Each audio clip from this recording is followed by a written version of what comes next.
Well, if you're the Philadelphia Eagles, in order to obtain Jerry Jeudy, Henry Ruggs, or CeeDee Lamb, you're going to have to move on up like the Jeffersons. Probably not going to happen. But at number 21, you might be able to get Justin Jefferson. Brendan Albert is here. I am Adrian Fedke. He's next on the Film Room series. That was okay. That was all right. I liked it. I thought it was fun. All right, Yeah. fun. Yeah. So Justin Jefferson here, part of the Jefferson family. Well, literally part of the Jefferson family, but not the TV show Jeffersons. But yeah, Adrian, I think when we talk about LSU, we talk about Alabama. It's like, yeah, no crap, Sherlock, right? There's probably good football players here, and Justin Jefferson is one of them here. So I think he's an interesting one. I think he's a very safe one, but I don't want to jump too deep in. I would definitely say he's a safe one. Yeah. But he's not even the best receiver on his team, which is interesting. No. Kind of crazy. That is crazy. Yeah, Combine happened. He ran a 4.43, and now all of a sudden his stock seems to be elevating a little bit. Yeah, so let's talk about the 40 numbers, right? Like, I'm a believer that the numbers mean something, right? Like, you hear a lot of people that are like, oh, this is, underwear Olympics, overrated. It's like, well, the numbers mean something, because the numbers didn't mean anything, then we wouldn't have this multi-billion-dollar event every single year where every NFL team sends some representation. Like, the numbers mean something, okay? Now, do they mean everything? No. I think the numbers – here's a perfect analogy, Adrian. The Combine is the ACT and the SATs. Your game film is what you did in high school. So, you could be a 4.0 student and be a really crappy test taker, and then you don't get into your top schools, right? It's the same thing in the Combine here. And here's like a perfect kind of data point, guys. If you take the top 10 receptions leaders in 2019, the average 40-yard dash for the top 10 guys in the NFL in 2019, 4.55. Top 10 guys as far as receiving yards in the NFL in 2019, 4.53. So, the numbers, yes, they matter. But I don't want us to get into this point where we say, oh, this guy's slow, this guy's fast. Because I used this, Adrian, when I was on the air with you at the Gambler. Yeah. Anyone who says, Brandon Ayuk ran slow at a 4.5 flat, then you're also telling me you think Christian McCaffrey's slow because he ran a 4.5 flat too. Or you think DeAndre Hopkins is slow because he ran a 4.56. So don't get in love with these 40-yard dash numbers completely. They matter, but they should just be another data point, not a making your case around this specific number. So let's get into the film now. And I think the reason why the 4.43 might have been a little surprising is because when you look at the film, you don't always see that speed. What do you think about that thought? I totally agree with it. I mean, I think Justin Jefferson here is a guy who will be a slot killer. He will carve you up underneath if you let him. But I agree with you, Adrian. I don't think he has the elite level speed, but he has got great body control. Oh, he's got fantastic body control, and that's what we're going to start with here against Texas. So we're going to see him time his jump, go up and get it, a little like Alshon Jeffrey, making a 50-50 ball into an 80-20 ball. Yeah, again, timing, body positioning all matter here, right up the seam.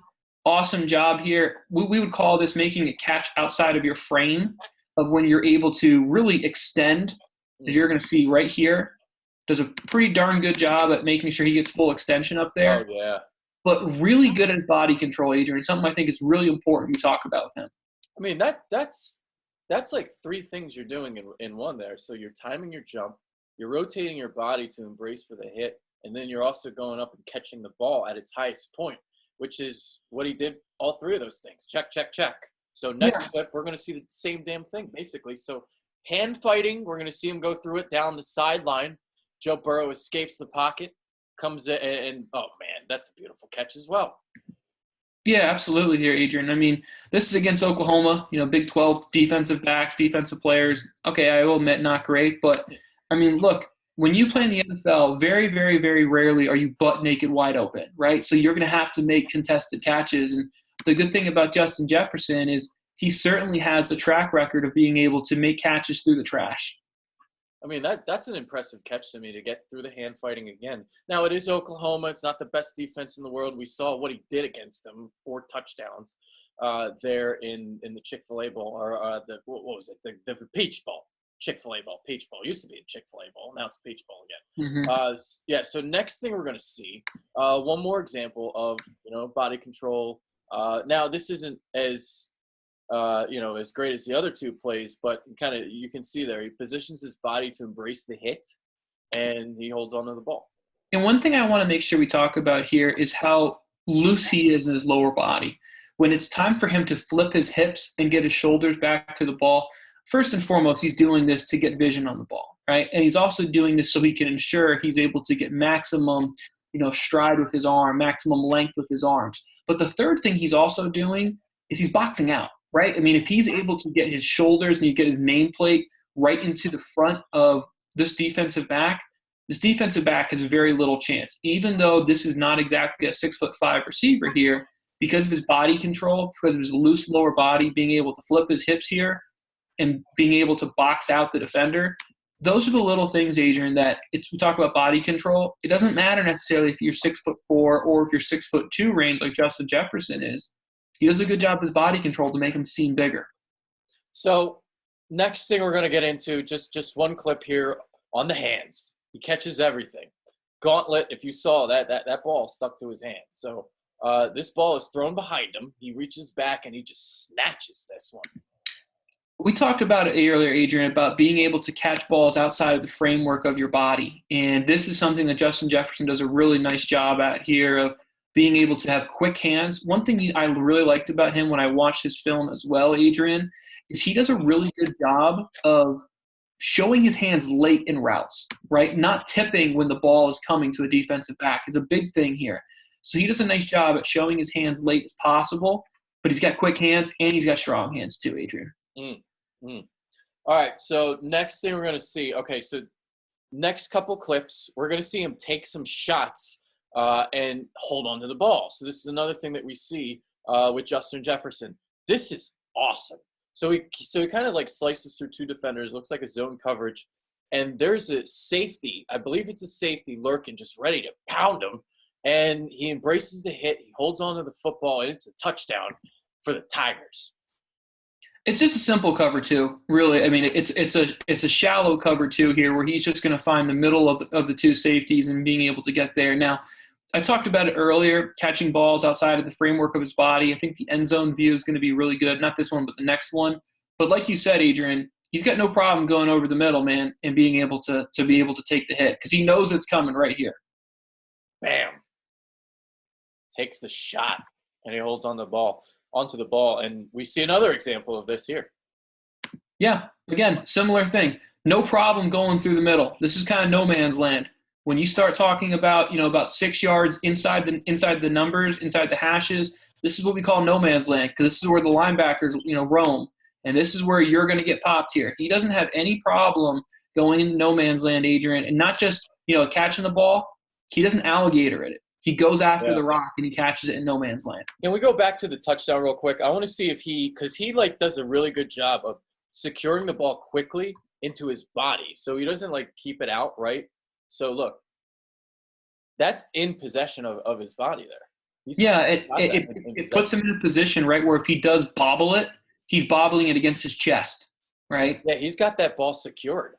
This is the best angle. Yeah, here we go. We're going to see it right here. Yep, he's got that in there. And then we're going to see again here. So he's got his back to both of those defenders as he embraces that hit. That ball is – you can't pry it free. So that's the body control there. No question. So there it is. All right. Okay, last 2 things. These are, kind of little weak points. Not like big red flags or anything. But so the yak ability. Now, this is kind of why we were a little bit surprised by the 4-4-3. A lot of people were because you see these type of situations where – now, this isn't a particular example of this. I did have another clip. I should have showed it. I screwed up. But times where he might have a chance to turn the corner, he does not turn the corner, where other guys would probably turn the corner. And that's a great example here, Adrian, of Do the numbers back up the film?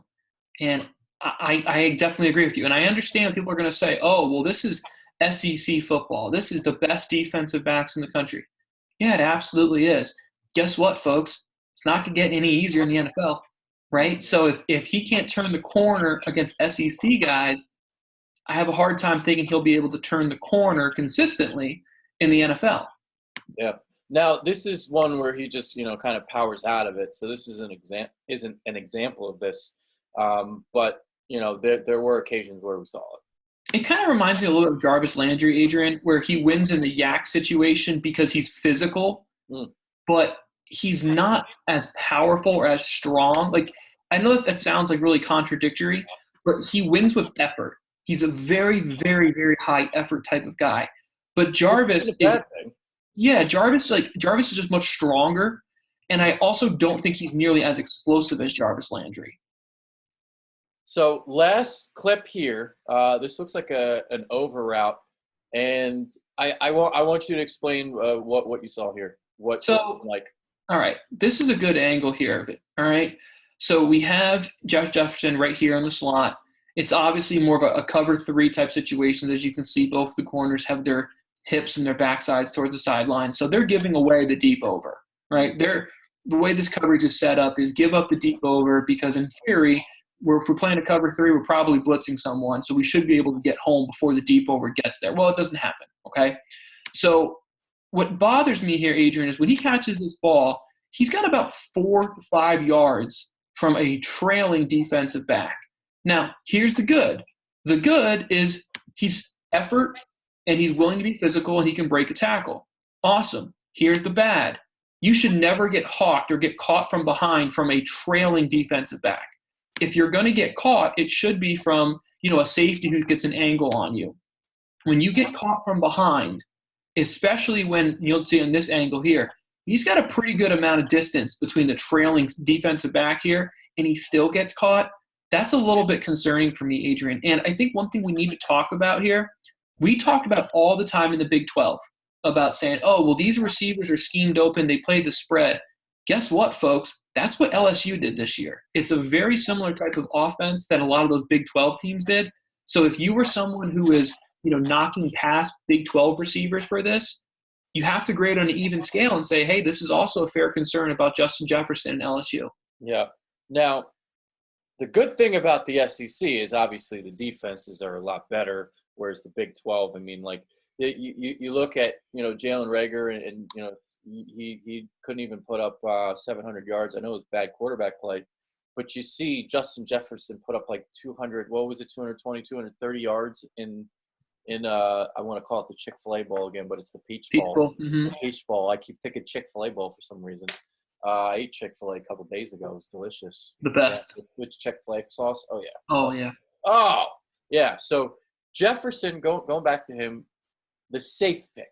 And, going back to that, I think that's important for the Eagles being a safe pick because, well, wide receivers in the past haven't exactly even panned out. So to be safe is like a great thing for us.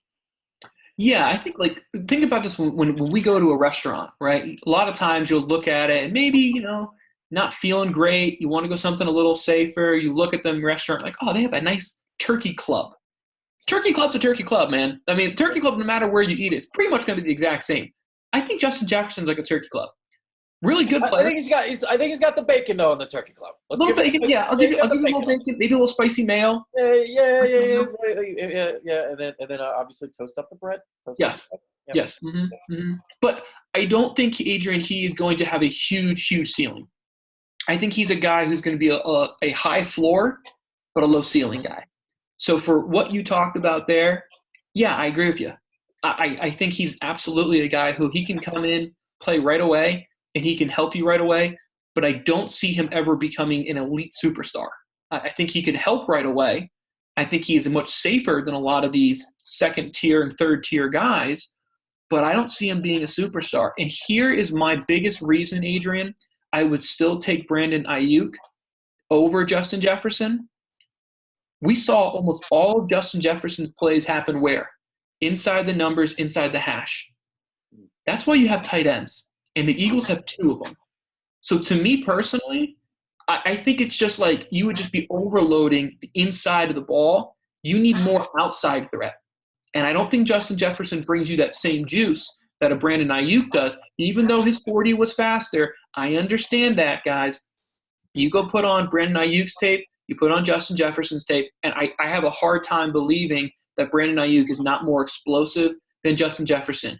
You got to remember here, the combine, folks, the combine is not football anymore. It's becoming chemistry. Guys are taking all offseason learning how to run the 40-yard dash. This isn't guys just lining up and playing football and running 40 yards straight ahead. It's now becoming guys learning how to alter their numbers, working on their stance. When's the last time you saw a receiver line up in a 3-point stance to start the play? Never. So I just don't buy all of this as, oh, Brandon Ayuk's not as explosive as Justin Jefferson. I don't buy that. I don't care what the numbers tell me. I still think Brandon Ayuk is a better fit. I like Ayuk a lot as well. Now, here's the thing about the Eagles, man. They really are in a tough spot at 21. Yeah. Because you really want to get one of those 3, and you're not going to get them. Probably not. You're going to have to trade up to get them. So if you stay pat, it's like, well, then you got to pick maybe a slot guy. But if you don't pick Jefferson, okay, you want to trade back, right? Or if you take Jefferson, then you've got to take an outside guy because, you know, you're obviously got a lot in the slot there and in the middle of the field. But maybe that's something that the Eagles would consider is to go even first 2 rounds wide receiver. I wouldn't hate that at all because this is obviously probably the biggest, not only the biggest need, but it's a catastrophic need for the Eagles. I think that conversation, Adrian, becomes even more real if they go out and sign a big name corner in the offseason, right? If they go out and sign a big name corner in the offseason, then it's much easier for me personally to digest double dipping into the receiver rounds here.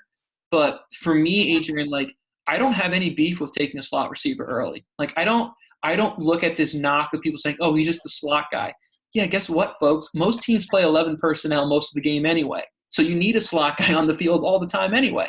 But to me, if where the Eagles are, they don't need someone who is going to be sure-handed in between because they have the 2 tight ends for that. They need someone in the slot who can get that safety back, and that's why, Adrian, I don't see Justin Jefferson as good fit as some of the other potential guys in this draft class. Yeah. At 21, if they're on the clock, I think that's probably where they go, though. If they're, you know, now they did interview him at the combine, so I don't know if you know if that means anything. If that would actually mean that they would take a Jefferson over Ayuk in that position. I mean, how much does that mean? When you interview, could some of that be smoke screens to kind of? Yeah. Yeah. Yeah. I mean, it absolutely is. I mean, here's the other thing. Like, I think realistically, the top 3 guys are locked in, and those 3 guys are going to go before the Eagles. I mean, there's at least 10 teams that are going to need a receiver before the Eagles, right?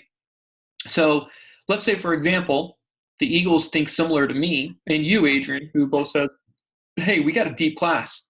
It's not the end of the world if we want to trade back. So what happens if I'm a team like the New England Patriots and I say, hey, you know what? We could use a little more inside help and we got to win right now. So maybe we don't have the luxury of betting upside. We want to bet safety and security. Okay, hey, you know what? Philadelphia's been doing a lot of work on Justin Jefferson. He could play a lot like what we do with Julian Edelman, and Julian's not always the most dependable health guy. Now, all of a sudden, exactly what you talked about, Adrian, it becomes a little bit of a smokescreen. So some of those teams, or another one here, maybe like the New Orleans Saints, similar situation where they're like, we want to win right now. We would rather have a surefire thing right now. Now, all of a sudden, that could give the Eagles a little more leverage to trading back if a team like New Orleans or a team like the Patriots see Justin Jefferson as a good fit for them. Okay. All right. There it is. Any final thoughts on JJ, Justin Jefferson? Really, really solid receiver. I think he's going to make like someone really happy really early. But Adrian, I just don't see him being a superstar. I think his ceiling is like a Julian Edelman, which is fantastic career. But I see a couple other guys with higher ceilings, and I see his fit as more of a team who needs someone to kind of help them inside, and opposed to a team like the Eagles who needs more help outside and vertically, which is why I don't think he's as good of a fit for the Eagles, at least not at 21. Yeah. All right. That's Brennan Albert. I am Adrian Fedke. That is Justin Jefferson. And we are out like the Jeffersons. Peace. Appreciate it.